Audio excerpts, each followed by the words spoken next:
'Tis be the luck of the Irish. Danny, come in. Greetings and welcome to Ask the Mizzou Playboy with the Glasses.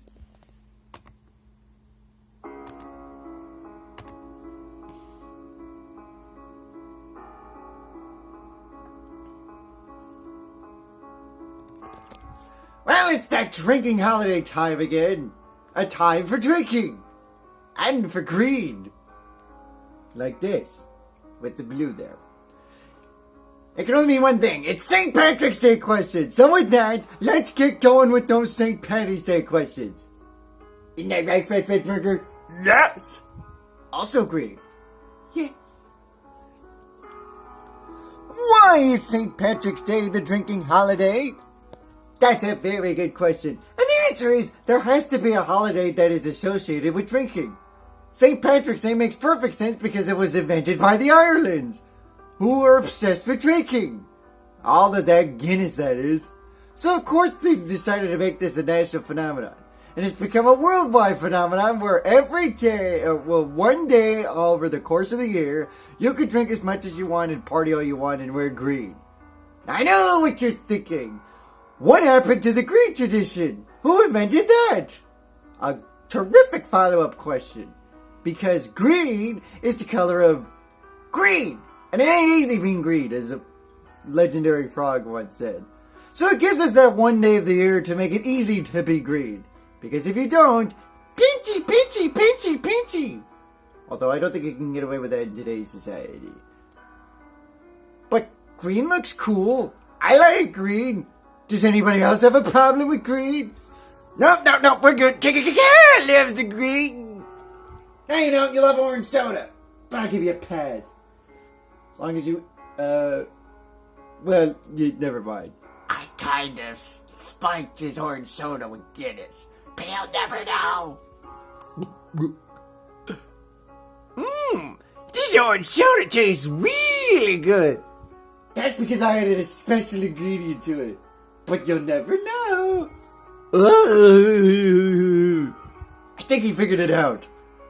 Yes. What does happen when a priest and a rabbi walk into a bar? They celebrate St. Patrick's Day with a lot of Guinness. You know, because that's what you do in a bar. You drink away your sorrows and you become new best friends. And then the next day, you suffer through a massive hangover, the likes of which you'll never see again.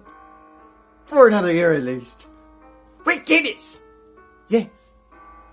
Now, if a priest and a rabbi weren't to walk into a bar, that would be an interesting conversation, wouldn't you think? But we're not going to go that far. Or maybe I will. Yes, I will. A priest would absolutely beat the crap out of the rabbi, and then Jesus Christ would come in and say, "None shall fight! I am the ultimate savior of the world." And then Satan will come up from above and kick everyone else's ass. And then I'll clean up the rest, because I am the overlord. Yes. I've been fascinated about how a hangover works. Could you analyze it for me? Okay, that is a weird fascination you have. You're obsessed with how a hangover works. Well, it's very simple. You drink a shit ton of booze, it causes your brain cells to act dysfunctionally, my boy, and then all of a sudden you can't speak like normal or something like that, and then you get all lip, and then you collapse. Because, you know, blood starts to stop flowing, and because the blood stops flowing, at least the air blood stops flowing, you can't stay awake. Hence you pass out. Kind of like a sleeper hold. Or some other wrestling move that knocks you out. And then you sleep, and then... I said wake the fuck, and I said wake the fuck up. And that little mind of yours wakes up and suffers a massive headache. Otherwise known as a hangover. And then you become all groggy and all pissed off, and then you go to bed and stay there for the rest of the day because, quite frankly, you don't want to do anything else because you don't want to. Believe me, you'd be horrible. You'd be messing up society for all I know. And that is my best analysis of a hangover. Now, if you'd like to know the actual terms of a hangover, go fuck fucking check on Wikipedia, for God's sakes. Come on, there's a reason why we have the internet. With Guinness and Irish brew. Yes. But if you like my analysis, that's good enough for me. I am so smart. S-M-R-T. I mean, S-M-A-R-T. Why do I have to wear green on St. Patrick's Day? Because if you don't, pitchy. I know what you're thinking. Why was green the tradition on St. Patrick's Day? We already asked that question when you asked me about the other question. It's green because, well, blue doesn't work well with St. Patrick's Day. Quite frankly, none other color works on St. Patrick's Day. Green just makes sense because, you know, green is the grass, green is the four-leaf clover. The four-leaf clover happens to be the official symbol of St. Patrick's Day, mind you, and the Ireland's. So of course it's gotta be green. Hence, I can get away with a green and blue robe because there's green in it. Now, here's a question up, rebuttal. Which one of you is not wearing green? Closet? Oh, it's Commander Mizander. Oh, come on, Willie, why? You're not wearing green either. Actually, I am. I got the Packers hat, mama. Because remember, I'm no longer a St. Louis Rams fan, mama. So now I got the Packers hat. So I got green, mama. You don't. Oh, and you know what that means. Pinchy. Ow. That didn't really hurt. That's what a pinch is supposed to feel like. Ugh. Now, if you don't wear green, I doubt you get pinched. Unless someone's an absolute asshole and decides to pinch you anyways. But probably be a safe bet to wear green anyways, because you never know. You could run into some stupid dickhole that decides to pinch you. And quite frankly, you do not want to deal with that person. So I'd probably advise you to wear green. It's not easy being green for 364 days of the year. But on St. Patrick's Day, it's rather easy. With Irish brew! Yes! That was in tribute to Kermit the Frog, the greatest frog of all time! Ribbit. When did the tradition of pinching someone who isn't wearing green on St. Patrick's Day begin? It began when St. Patrick's Day began. Which was like, I don't know, 1600 or something like that? I don't know! All I know is that if you don't wear green and you run into some dickhole, you will get pinched. Although I doubt you get pinched if you don't wear green. But again, safe bet to wear green. Can we move on? These are getting repetitive. If kissing under the mistletoe is a Christmas tradition, is it possible to do the same for a four-leaf clover on St. Patrick's Day? You mean if there's a four-leaf clover hanging on top of you and your loved one, you kiss on St. Patrick's Day? I like that tradition a lot better than the pinching. You know what? That's gonna be the tradition. That Mizzou PlayBoy with the glasses, have come up with the idea, and I patented, that the new tradition for St. Patrick's Day is you must kiss under the four-leaf clover. Take that, fucking Santa Claus! And whoever the hell came up with the pinching tradition, who was probably a dickhole, in which case, fuck you. For all we know, it could have been Trump. Although he wasn't alive for that, so I can't really mess with him on that one.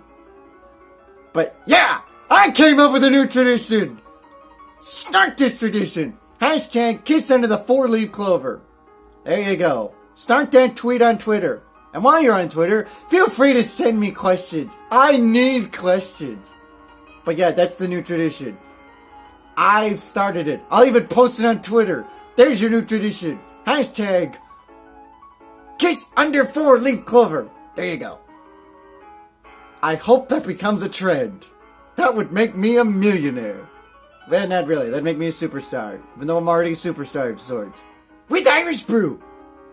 Actually, without the Irish brew. With Guinness. Yes. Who would win in a drinking contest? You, Commander Xander, Willie be a hobo, or the creator? Well, we know who's not gonna win. The goddamn fucking creator. He's the complete opposite of all of us. He's calm, he's subtle, he's a nice working man. He doesn't drink. Now, Commander Loser, on the other hand, I don't really see him drinking that much. He's not much of a drinker either. So it would come down to me and Willie. Except Willie can't afford booze and I can because I'm a fucking playboy. So, come on. Is the answer fucking obvious? If it comes down to that, the answer is me. Anybody got a problem with that? Oh no, Mama, I think that makes perfect logical sense, Mama. Yeah, thank you, Willie. For once you make sense in the world. Glub, glub, glub. We get it! Yes! Do you believe the Nostalgia Critic will ever review something St. Patrick's Day related? I do not think so. At least not this year.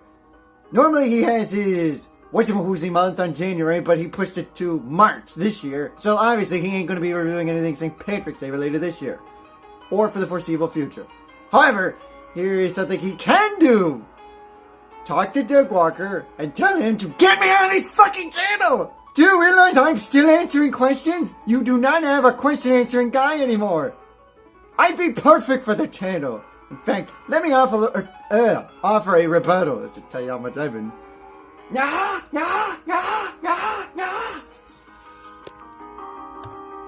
What does Batman do for St. Patrick's Day? He puts the drunken idiots in prison because they're not worthy of Arkham Asylum. Do you want to know why? Because I'm Batman! See? There it is again. This is that Mizzou Playboy with the glasses saying, there's no such thing as a dumb question, but there are dumb people who drink too much on St. Patrick's Day, so please have a designated driver when you're going to drink too much. Otherwise, you will end up costing yourself and others. So please be cautious when you drink and have a designated driver.